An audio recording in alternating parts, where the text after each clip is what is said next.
Welcome to Season 5 of The Breakdown, the official podcast of the Breakaway Roping Journal and calfroping.com.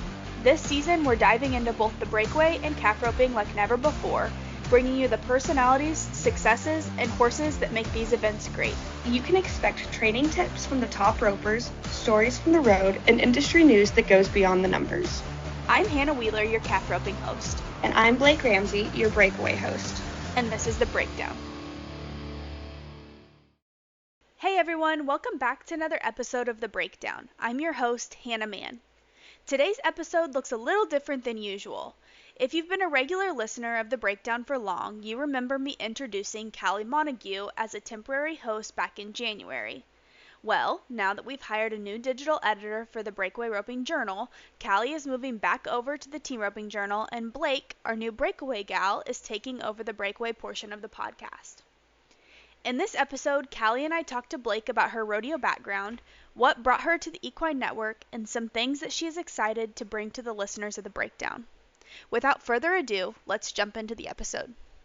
So, Blake, welcome to The Breakdown. Tell me the Blake Ramsey story. I want to know all the things. How'd you end up here? I guess start by giving me your little elevator speech and then tell me how you ended up here at the Equine Network. Yeah, I grew up rodeoing in Southeast Colorado and Kansas, and then I took off to Texas to college rodeo. By the time I was done college rodeoing, I was just breakaway roping, and I always have known that I wanted to work in media and marketing, some form in the Western industry. Took me a little while to get here. I was working at a feed store in New Mexico when this job opened up. I saw that Chelsea had posted it on Facebook, so I applied, and now I'm here talking about breakaway roping for a living, and it's everything I've ever dreamed of, really. Tell me, you did. That's an elevator speech, all right. I think you kept it under 30 seconds, but I want like the true blue Blake Ramsey story. Like, what was childhood like? I mean, we know from the group chat that you do be Brandon all the time, but tell us about Cowgirl Blake and how you kind of came to enjoy roping calves all the time, I guess. Yes. So I have 4 siblings. I only had 3 until I was 16, so there was 4 of us, and we all rodeoed. And my stepdad, he ranches. He's from a ranch family in New Mexico, and so we spent a lot of time just out in New Mexico working cattle, riding our good rodeo horses out there that came from my side of the family. That's where the rodeo gene came from, was the Ramseys out of Colorado. And so we would all load up, all 4 of us kids and 5 horses that we shared and split. Like, they ran all the events, just true all around youth horses. And then I went to college, and I liked being a Betty Barrel racer, but I didn't have the horsepower underneath of me to be a Betty Barrel racer in the Southwest region. And so I took my little calf horse, who had a lot of woe to him and a lot of cow, and made him a breakaway horse. And I just roped some in high school, but wasn't any good at it, didn't take it very seriously. And then I got to Clarendon, and I had a lot of, out here in the Panhandle, everybody's handy and everybody's a cowboy, not just in the arena. And so we just, the guys on my rodeo team just beat it into me. We would rope the dummy until I cried. We would run calves, rope the sled, and I got pretty decent at it, and I just loved it. I loved it more than I'd ever loved anything. So that's where, and then when I'm not riding about breakaway, I do go back to New Mexico about every other weekend in the summer and do summer works with my dad. But Calli is going to move over. She started on the in team roping land whenever they hired her back last summer, and we stole her for a while we were waiting for our Blake and in breakaway roping land and breakdown land. And now she's moving back to Team Roper land. Sad. We always knew that's where she was going to go back, but we're still sad about it. But she's going to be, if you like listening to team roping things, you can listen to her over on The Score. She took that over from our boss, Chelsea. And so she'll be talking to all the team ropers about team roper things over there. So Blake, I have a question. So with the breakaway being kind of, I would say, like the fastest growing sport, or like at least in our four brands, it's for sure the fastest as far as numbers and interest and popularity. What is something that excites you about where Breakaway's headed? What is something that fires you up to sit down at your desk and work every day and talk to Breakaway ropers? What is it about where the sport's headed that fires you up? All of it. You know, I got to write a reaction piece on the announcement that the Breakaway Finals was moving to Fort Worth. And that is one of I was so excited to write it. It was a little bit of a challenge, but I am excited that breakaway roping is getting more attention and that we get to talk about how the girls need equal money to rope, and like every rodeo is starting to head that direction. And just to watch a sport, the discipline, the event, however you want to phrase it, that we all thought we had to give up after amateur, like college, you could amateur rodeo, sure, fun, but now to watch it and get to talk about how they're really truly starting to make a living in the breakaway roping is exciting. And I like to watch that progress, and now I have the inside track to what everybody's thinking on both sides. You know, I can talk to a producer, I can talk to a roper, I can talk to whoever and watch how it unfolds and tell that story. Awesome. Obviously, whenever we were in college, all of us are the same age. But whenever we were in college, it was kind of the beginning of the boom For of sure. breakaway.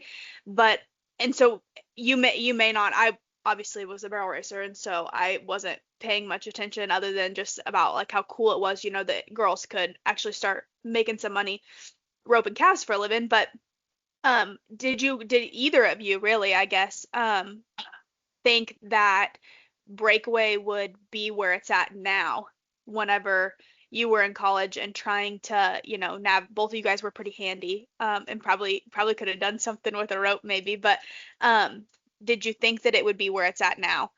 I guess is what I'm trying to ask. I don't suppose I really thought it would take off this fast. I think the first time it really dawned on me that it might is when Jordan Joe won Cheyenne, Yep. because I can't remember if I was at Clarendon or if I was at WT rodeoing for Jordan and Raymond. But that's when it really dawned on me. But I don't think it clicked for me until the last 2 or 3 years that it was going to become what it has. Because when the boom took off, or the breakaway boom, whatever, um, it was still just very sporadic. Like the women were on the road all summer, but it was very sporadic which rodeos had it, and then they were just jackpotting a lot. And so, no, I guess to answer your question, no, I didn't. It didn't really click for me that it would be what it is. Yeah, I would agree with Blake. I think watching Jordan Joe that year, she won Cheyenne. I was at WT. I stayed at WT for all of college, and that was I would say eye opening only because I was like, man, they're gonna let them rope. And as exciting as it was and as cool as that was, I was like, if they don't keep letting them rope, they're silly, right? And so I'm a little different than Blake. Obviously, I grew up in Texas and Amy rodeoed from the time I was 13, right? So I've known my whole life that the numbers were there because you go to a Wednesday evening slack at some Amy rodeo in Texas and see how many break, and there still are. The girls that are there now are the ones that just aren't pro rodeoing. They're just the ones that are still bad. I mean, it's still hundreds of girls doing that, and so I knew the numbers were there for sure.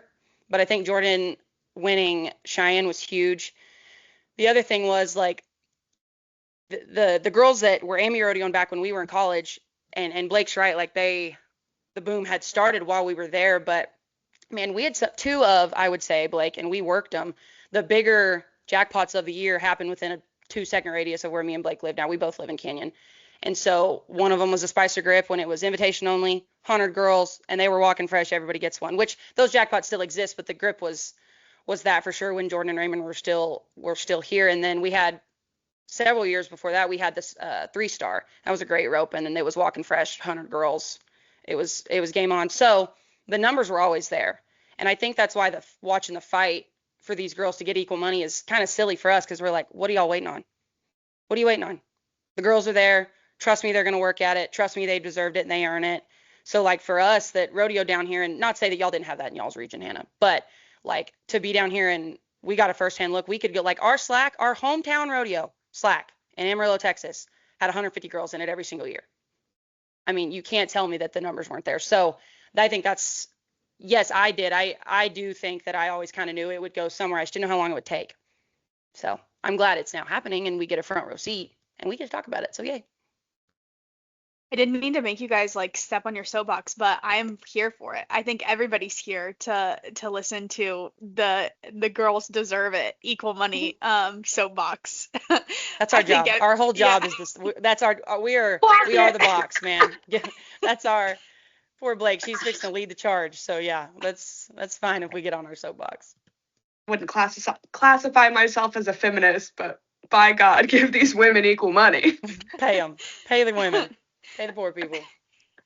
Blake, whenever you started, what was kind of the most, I guess, surprising thing for you job-wise? Like, obviously, we step into these roles and you start calling the girls pretty much right off the bat. For me, it was calling the guys right off the bat and writing these stories that, I mean, for an outsider, most people can only dream about writing, you know, especially if you have been in the industry forever. So I know I had some like surprising elements whenever I started. So what were yours?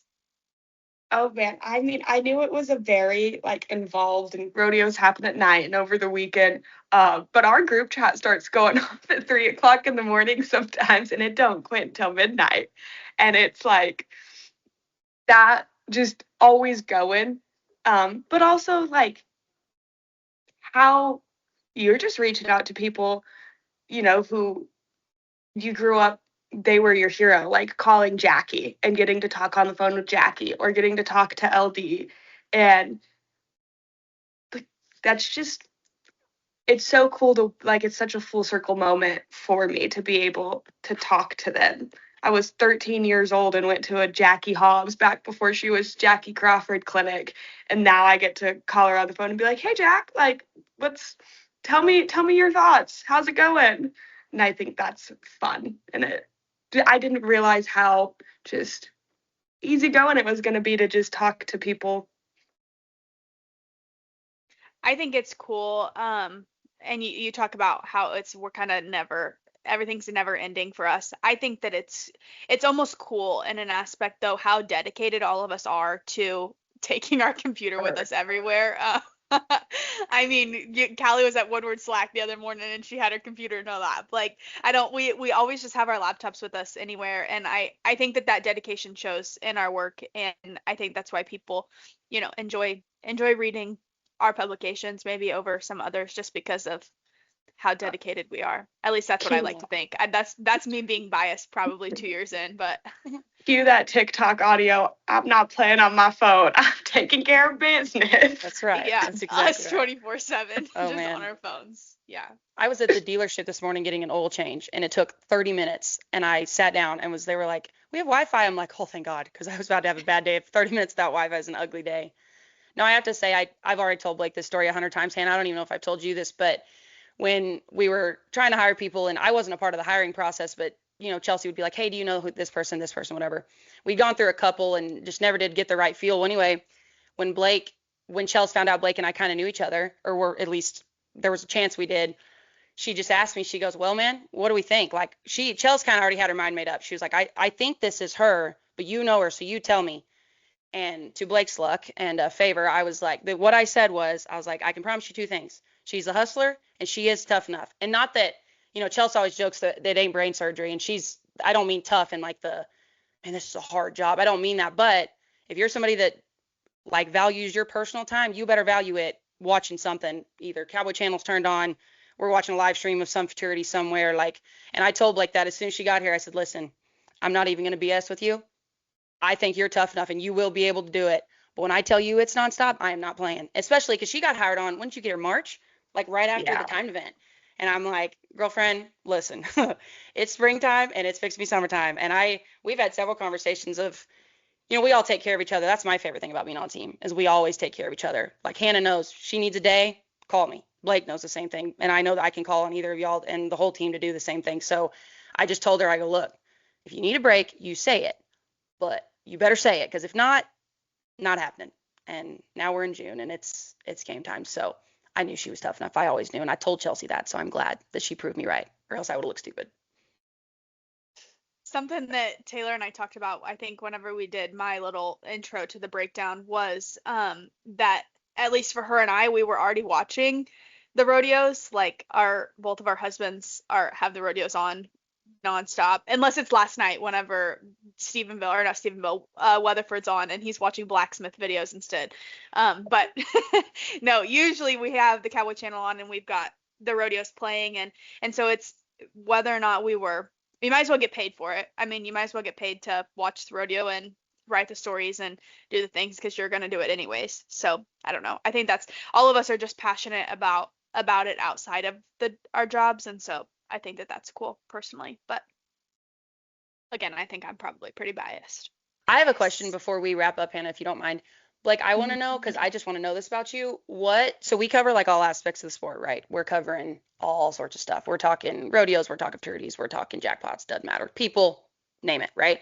I want to know so far, because I think you've done all of those. You've at least written about all of it, right?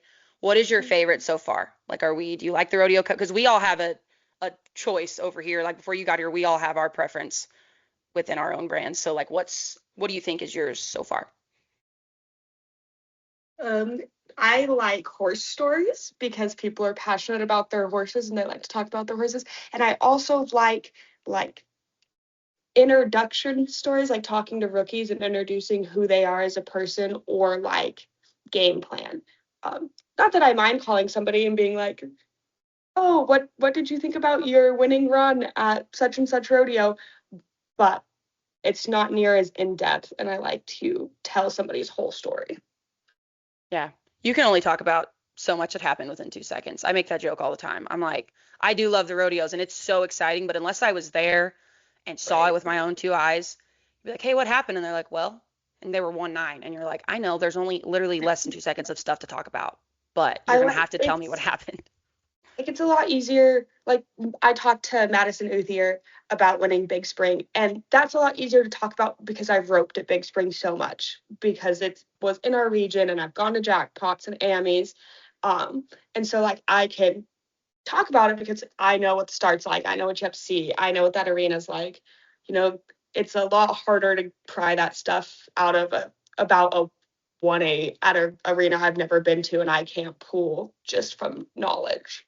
Yeah, I couldn't agree more. That's definitely an advantage of rodeoing in the Southwestern region. Well, now it's a different name, but back in our day, it was the Southwestern region. Not sound like it has been. Yeah. But anyway, that is a huge advantage because, yeah, I don't know, we're kind of old these days. Oh, yeah, I'm a wash up. Yeah, 6A, yeah. I was telling somebody that the other day. I was talking to them and I was like, yeah, well, like, I rodeo in the Southwestern region. And they were like, okay. And I'm like, in my defense, that used to mean something. I know I'm old now, but like in my defense. Downhill side of our 20s friends. Yeah, we've crested the hill for sure. Try not to talk about it. So Blake, tell me what you're most excited about. I know this is the dreaded question, the question you didn't want to answer. Tell me what you're most excited about for taking over the breakdown. What are some things that you hope to bring to the podcast? What are some things that you hope to maybe change up? Because, your girl over here is not going to be offended if you want to change some things up. What are some things? Tell me. Personally, and a little selfishly, it's definitely going to help my interviewing skills. So that will be good for like the journalist storytelling side of it. But as far as the podcast goes, I just hope to just bring more regularity and maybe like consistency to it so that we can really draw in some listeners. And just, I like to tell stories. I like to let people tell their own stories. So maybe just some more like, it doesn't really have to be zoned in on something, but just calling people and just letting our viewers hear their real side and their story. So, Blake's trying to knock these podcasts out for our lovely listeners of the breakdown. So, if any of our listeners are the top 15 girls, text Blake back so that she Answer can me. get some things rolling. She's never spam. She just wants to talk to you and ask you sweet little innocent questions. Blake's nice. We like Blake. I don't bite, and I will be your biggest cheerleader.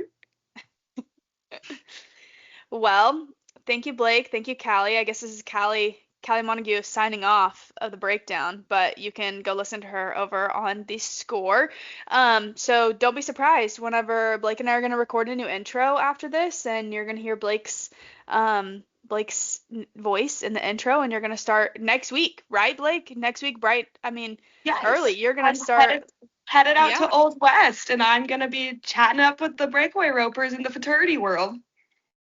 exciting things. So, I mean, she's kicking things off hot, so it should be fun. But thank you guys for joining me on this little episode, and I'm excited to see what you do with the breakdown, Blake. Thanks, friend. Thanks for having me. See you soon.